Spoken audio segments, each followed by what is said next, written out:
Hey kids! Ako si Ronnie, kasama ko si Belle, ang ating nutrition expert.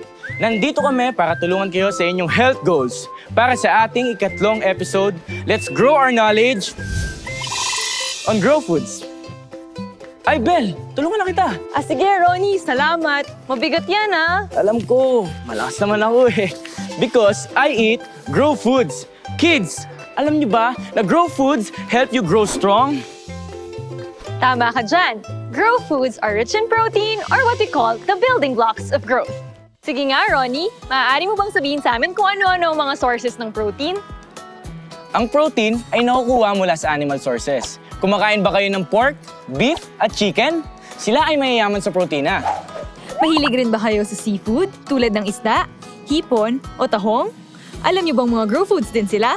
Tama! And of course, ang pinaka-paborito ko, itlog. It's super rich in protein that helps us grow. Kaya nga pag breakfast, gusto ko laging may kasamang itlog. At alam niyo ba na maliban sa mga animal sources tulad ng karne, ang protein ay makukuha din natin sa mga plant sources tulad ng tokwa, mani, beans, pati munggo? Talaga? Ang dami palang protein-rich food, no? Kaya kayo, kids, di pwedeng puro chicken lang, ha? Dapat kumain na iba-iba pang sources ng protein para makuha ang iba pang nutrients, di ba?